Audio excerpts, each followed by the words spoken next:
తాకట్లో ఉన్న మీ బంగారాన్ని విడిపించి ఆ రోజు ఆన్లైన్ రేటుకి కొంటాం. Sharma gold company. అమెరికా వైమానిక దాడులలో ప్రాణాలు కోల్పోయిన 165 మంది విద్యార్థినిల సామూహిక ఖనన క్రతువు వేలాది మంది స్థానికుల సమక్షంలో కొనసాగింది. మినాబ్ నగరంలోని బాలికల ప్రాథమిక పాఠశాలపైన శనివారం అమెరికా జరిపిన దాడిలో ప్రాణాలు కోల్పోయిన విద్యార్థినిల సంఖ్య తాజాగా 165కి పెరిగిన విషయం తెలిసిందే. మరో 60 మంది గాయపడ్డారు. చనిపోయినటువంటి వాళ్ళందరినీ ఒకే చోట సామూహికంగా పూడ్చిపెట్టారు. ఇప్పుడు ఇందుకోసం 165 చిన్న గోతులు తీసిన వీడియో ఇప్పుడు అంతర్జాతీయ మీడియాలో వైరల్గా మారింది.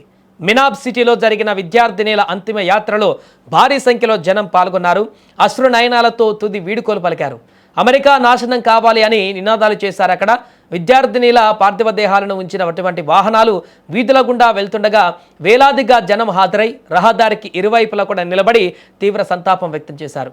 పేగు తెంచుకొని పుట్టిన తమ చిన్నారులను కడసారి చూసుకుంటూ తల్లులు దిక్కులు పెక్కటిల్లేలా విలపించారు. తర్వాత అశ్రు నయనాలతో తమ చిన్నారులకు వీడ్కోలు పలికారు. దీంతో ఆ ప్రాంతాలన్నీ కూడా శోకసంద్రంగా మారాయి. పార్థివ దేహాలను వాహనాలలో అంతిమ యాత్రగా తీసుకువస్తుండగా వాళ్ళను చివరిసారిగా చూసేందుకు జనం కూడా భారీగా చేరుకున్నారు. ఆ పార్థివ దేహాలని అక్కడ పూడ్చివేసేటువంటి కార్యక్రమం కొనసాగుతున్న దగ్గర కూడా వేలాదిగా ప్రజలక్కడికి చేరుకొని నినాదాలతో హోరెత్తించారు.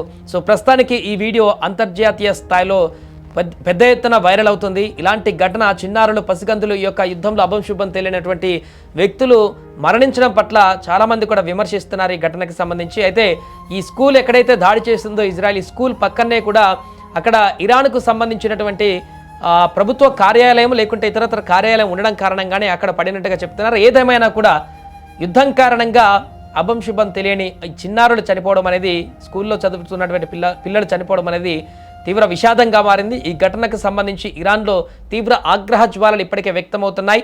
అమెరికా ఇజ్రాయెల్ చేస్తున్నటువంటి దాడులను తీవ్రతరం చేస్తున్నటువంటి తరుణంలోనే అక్కడ ప్రజలు కూడా వారికి వ్యతిరేకంగా నినాదాలు చేస్తూ అక్కడ ఇరాన్కు మద్దతుగా నిలుస్తున్నారు.